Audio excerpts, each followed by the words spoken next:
what up, fam? It's Leon, and you are watching End Time Bible News, and we are back following the developments of the Israel versus Iran war that is playing out, and possibly could this be leading into the Ezekiel 38 war? Very, very likely. We are one small decision of any party or one small mistake away from Russia getting involved. We will look at that. I am getting ahead of myself. Let's just do it one step at a time. We will look at two videos. One, the news about if the US should get involved, or could they get involved, or how would they get involved, and also Russia warning the US not to get involved. By the way, why does Russia care about what's happening with Iran? Because they're obviously allies. It's not always obvious in the news, but the Bible said that there would be this coalition at the end. Russia, Persia, which is Iran, Sudan, Libya, Turkey, sorry, not Libya. Yeah, Libya, I'm correct. Turkey, and maybe even Goma, which is maybe Ukraine or part of Ukraine. So a coalition of these countries coming against Israel in the end days, and that is what we see. However, we haven't seen Russia getting involved directly, so far only indirectly. But there are more facts coming to light. You know that the truth will always come out, that Russia and Iran or Iran are actually much closer, working together much more closely, because it came out that there are over 600 Russian personnel at just one nuclear station, research facility, whatever. Why? So the truth is coming out, and I mean the Bible already told us this from the beginning. The Bible becomes truer as news plays out, as time goes on, as history plays out. The Bible becomes truer. Very interesting. Science is the opposite. It becomes more outdated, right? As time goes on, we see that, our old scientific ideas were wrong and we need to update our information. The Bible is the opposite. It started off looking like, this book is whatever, so wrong, so crazy, whatever. People have their opinions about the Bible, but it's actually happening exactly the way it says, so it's becoming more and more true as time goes on. Anyways, I'm yapping too much. Let us get into the videos and then we can discuss it. To make some sort of contribution would be something from the air, either as Louis described with B-2 or B-52s coming out of Diego Garcia. Basically what he's saying is that if the US were to get involved, this is most likely the way that they would. See, what's happening now is that the US has to decide, does it want to get, or Trump has to decide, should the US get involved with this, and also if they get involved, how much should they get involved? And now you got Russia warning the US, saying, do not get involved. I mean, why do they even care?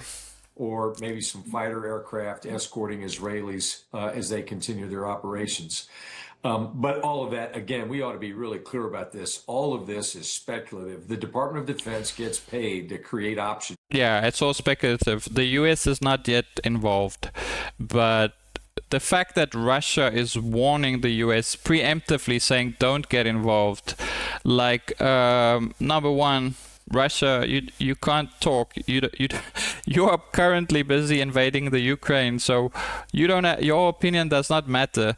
And the other question to ask is, like, why does Russia even care about Iran? It's because they are secretly working together, and it's coming to light. I'm getting ahead of myself, but it's all coming to light, which we will see. The truth always comes out. For the president, and I'm confident that they've laid out a full array of different options, and we're just going to have to wait and see. I'm waiting on pins and needles for that, especially as we know Russia now warning the U.S. against providing any direct military aid to Israel. How significant is that warning? Especially, this is the important part. Russia is warning the U.S. not to get involved. So, like, if one of the countries here this one, Gog and Magog. So one is already involved. So we already got Persia. Persia is already in a war with Israel now. So we tick off one of them. And then we got another one, Gog, Magog, which is the Russian area, Scythians, right, that Josephus identified. They are also saying, well, the US should not get involved in this. Why? It doesn't make any sense. Like, what is the benefit for Russia to say that, right? Or they don't have any they don't have any legitimacy to criticize the US and say don't get involved, because they are actually right now invading Ukraine, right? They are the last country on earth to say anything. So it's kind of suspicious that they say, oh, don't get involved, right? Meanwhile, Russia is like invading Ukraine. Anyways, so that's one thing. But we see that Russia and Iran are actually much closer, working together much more closely, because it came out that there are many Russians in Iran at these nuclear stations, and Putin is basically worried that they will get killed. And Putin has talked to Netanyahu, Israel, or like the diplomats have talked to each other, and basically Putin says that he got assurances from Israel that Israel would not kill or harm or put them in harm's way, the Russians that are at these nuke facilities. Now, you know that what Israel is doing now is targeting these nuke facilities. So imagine, and there are many Russians. So like there are a few things to take out of this. Not only are the Russians helping Iran build nukes or nuclear power stations, at least. We don't know if it's actually building the nukes, but they are there. It's very suspicious, right? Not only that, but there are many of them. So Putin says at least 200, but then there's also support staff, military staff, families, permanent workers, whatever, support staff, temporary workers. So if you add everything up, according to ChatGPT, maybe between 300, but maybe if you include family and everything, maybe as high as 600 Russians in Iran at these nuke facilities and might be targeted. So you can just think, what would happen if Israel bombs one of these nuke facilities and kills 600 Russians? That would give Putin a big reason to get involved in the name of peace and say, oh, we need to get involved in this because it's out of control and 600 of Russians died. So this is the warning. This is basically the warning, that indirect warning, read between the lines warning, is that Putin is basically implying that if so he says they have assurances from Israel. So basically he's saying like, oh, we know they won't do anything to our people, right? That's basically what he's saying. It's almost like a mobster saying like, we know they won't touch our people, but what if like something were to happen? We don't know how he would react, right? So it's just something to keep in mind. And then there's another thing that God revealed to me that I want to share with you guys. When we read the Bible, this is the ultimate source of news. This will tell you the news before the news. But basically what God highlighted to me, revealed to me, is that this whole passage is addressed to the leader, Gog. Gog is the leader of the land of Magog, right? And Josephus identified that area as the Scythians, I believe is the pronunciation, but it's basically the area of Russia, Ukraine, that area. So Gog is the leader of this area, which is Russia or the USSR or whatever, that region, which is today is Vladimir Putin. So if this was written for today's time, which it seems it is, but I mean, like in the future, it could be even more fulfilled, because as I have said before, the Bible becomes truer and truer and truer as time goes on.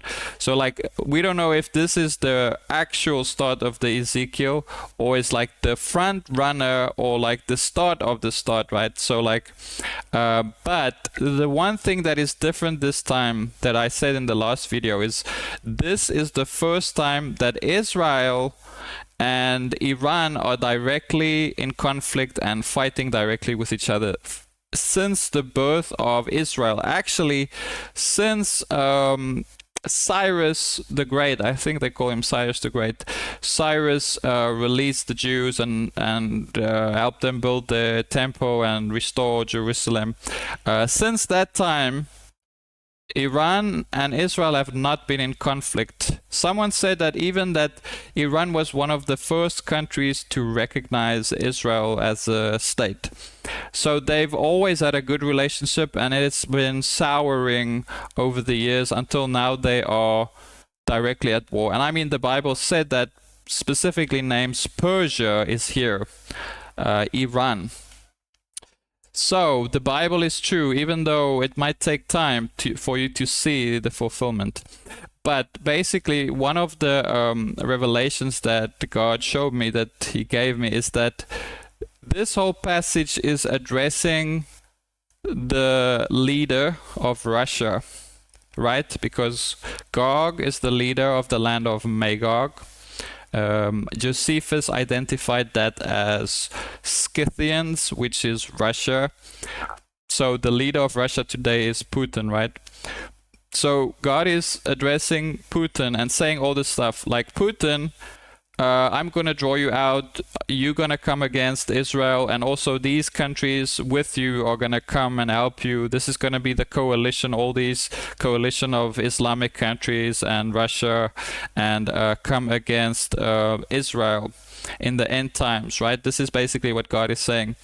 But if you pay attention, so if you keep that in mind, that God is talking directly to the leader of Russia, right? The leader of the land of Magog. It says that, be thou a God unto them. Okay? So it's a little bit difficult to follow because it's a long passage, but it's basically, let's start at the beginning.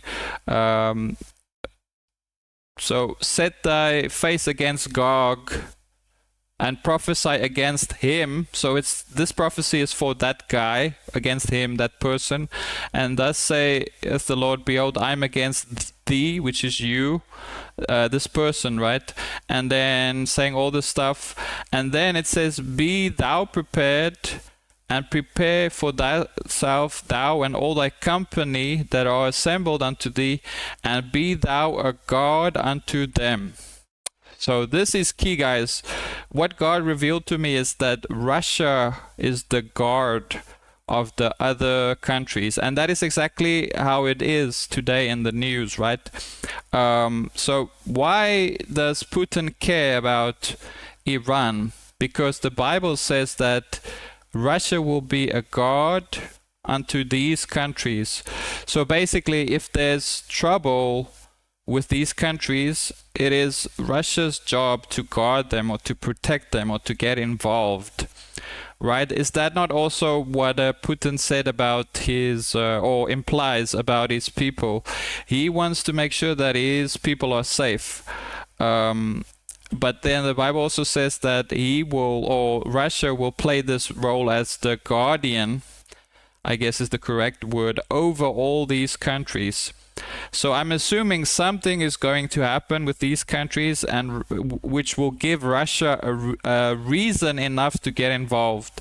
Maybe it's these people at the nuclear station. I'm not saying it will happen, but what I do know, according to the Bible, is that at some point in the future, Russia will have enough reason to get involved, and its intentions might even seem good. It might be in the name of peace. Like maybe Russia will say, oh, the Middle East is chaotic, we will go and in the name of peace go there, right? But secretly, actually, they are very anti-Israel, and God says that he is against them, right? because the US has kind of pulled out of the Middle East, pulling out of a lot of countries, right? Leaving this vacuum of power, as they say. So, and Donald Trump as well, he is very he doesn't want to waste money or lives on other countries' wars, right? He's like famously said that this is not my war, right? So the US now does not want to get involved in other wars. They don't want to be the policeman, if they don't have to be, of the world, right? So this created this power vacuum in the Middle East, and Russia might be the one to fill it in the name of peace, but then actually in the end it will backfire against Israel. So we have to follow the news. That's what I'm expecting, guys. I'm expecting that Russia will get more involved and move closer, move its forces closer to Israel and this region, maybe to Iran, through Iran, or through Turkey, or through one of the other countries, Syria, these countries, and go towards Israel, even if it's in the name of peacekeeping. Anyways, guys, I hope you are blessed, and I hope this revelation blessed you. Please read Ezekiel chapter 38 and keep in mind that God is directly addressing this man and this country, leader of this country, and that this country would be the leader of this coalition of countries, and that this coalition of countries would go to against Israel. So what's happening now in the news is that one of these countries is in a conflict with Israel, and you see Russia act as a guardian, condemning, basically they condemned Israel's attack on these nuke sites, and also telling US don't get involved. See, they are already acting as this guardian, exactly as the Bible said they would. Anyways, guys, that's all for today. Be blessed. Get your life in order. We have this time now. We know the times we are in. We are here at the beginning of Ezekiel, the end times. It is time to get all the junk out of your life and to get your house in order and get a relationship with Jesus Christ, the one true God. And then you will have peace in the midst of all this chaos and war. Anyways, guys, that's all for today. God bless you. Bye.